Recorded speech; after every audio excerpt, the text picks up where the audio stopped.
そしてオスカーは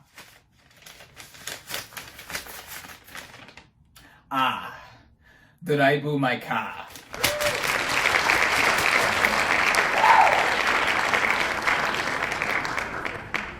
What is up, everybody? RandomRandomMan here. I hope everyone out there is continuing to stay safe and be well during this unpredictable time as I am here bringing you my review for Drive My Car.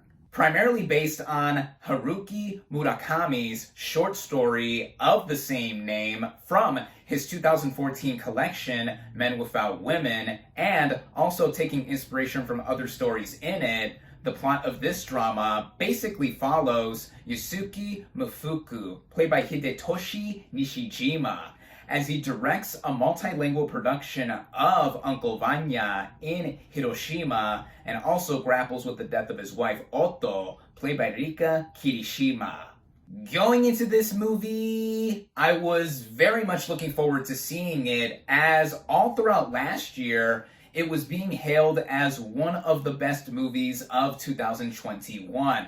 It premiered at last year's Cannes Film Festival, where it won 3 awards, including Best Screenplay, and also competed for the Palme d'Or. And then last month, it became a surprise to some, including myself, that it was nominated beyond the expected Best International Feature Film Oscar, as it also got in for Best Adapted Screenplay, Best Director, and Best Picture, which instantly shot it up to the top of my must-watch list. Aside from all the acclaim that this film was getting, the only details that I had known about it were that it was a 3-hour dour drama that was something that really struck a chord with people that were seeing it on the festival circuit, and I have never reviewed a Japanese film here on my channel, so this is a first, and I was luckily able to watch this thing earlier today on HBO Max, where it just became available to stream. Starting out with the cast and their performances, we have Hidetoshi Nishijima as our main character, who is a theater director putting on this ambitious production of Uncle Vanya from Anton Chekhov, which is no easy task to do, but he is specifically doing it in multiple languages, not just in Japanese. And this character has a lot to him.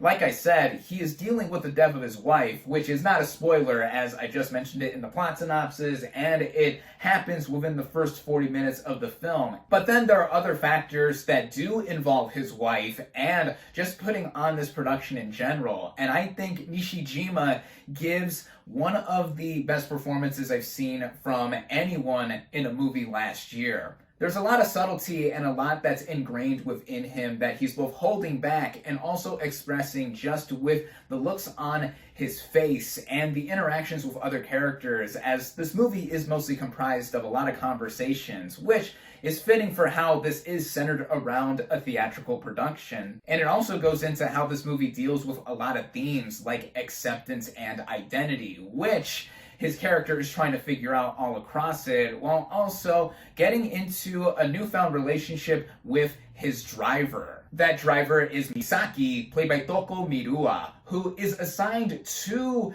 Mufuku because, under legal reasons from the theater company, he has to be driven around while this production is going underway. Initially, he's hesitant to have Misaki as his driver, but she proves to be a skilled one, and over the course of the movie, their at first distant relationship gets closer and closer the more they open up to one another, and they are in the car with one another almost all the time. That is also what this movie is comprised a lot of as well, with these driving sequences in these characters being in this red Saab 900, which was a clear conscious choice to make this car this color, as our attention is always towards it whenever it is within frame, whether it is a wide shot or even when the characters are in the car together. it makes this movie not exactly a road movie, but a movie that is always moving, even if it does so with the snail's pace that it has in its 3-hour running time. But I gotta say that in the way this film is directed by Ryusuke Hamaguchi, who also co-wrote this film, he has a steady hand, and it's assured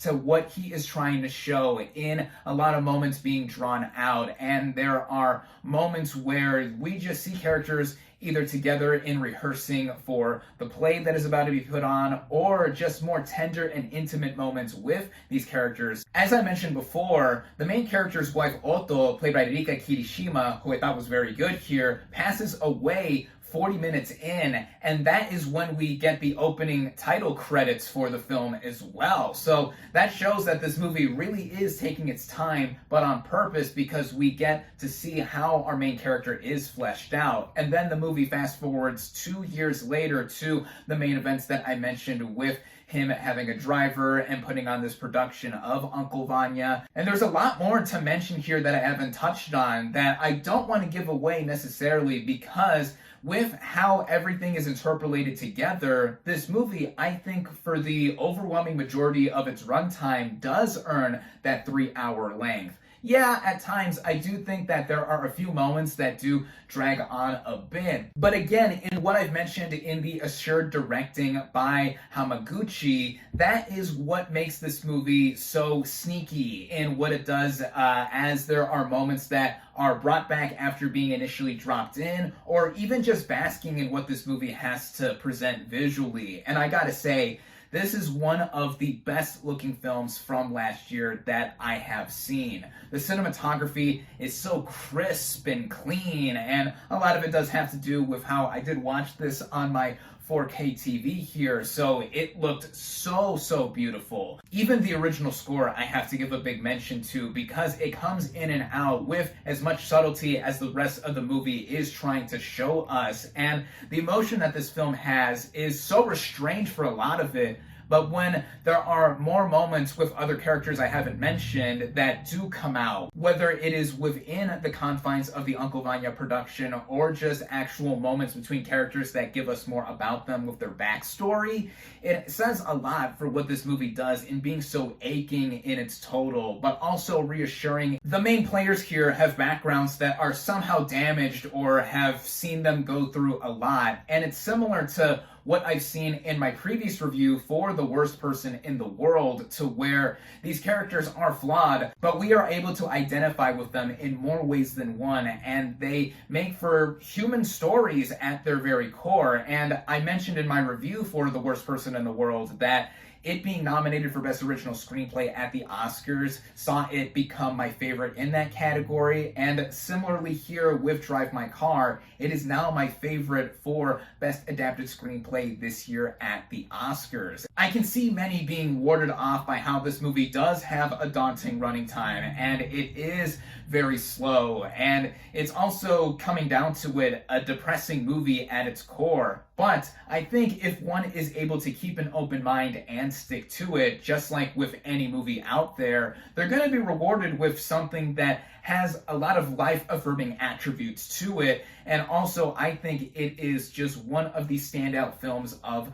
the year. And it's easy to see why it's gotten all this acclaim, all these accolades, and now 4 Oscar nominations, including Best Picture. It's the easy favorite to win Best International Feature Film. And I like that movies like these are able to break out of the main category that they are either expected to be nominated in or win, because it gets us exposed to stories that I think are something that has more than one way to relate to it. In the end, this is a dense drama that has a lot more that I want to say about it than I am mentioning in this review. So to keep things brief-ish, I gotta say that I did love Drive My Car. This is one of the better Best Picture nominees of the year that I have now seen, and with this review, I have now seen and reviewed all 10 of this year's Best Picture Oscar nominees. This certainly either would have been an honorable mention for my favorite movies of 2021, or possibly have landed on my top 10 list. In retrospect, I think that the order doesn't matter, as either way, again, I love this film. I highly recommend it. My final verdict for Drive My Car is 4.5 out of 5 stars.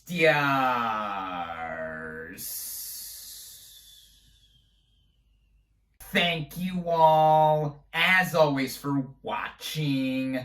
Be sure to like this video, comment on what you thought of Drive My Car, social media links in the description, subscribe to my channel for more, and I'll catch you on the next movie review.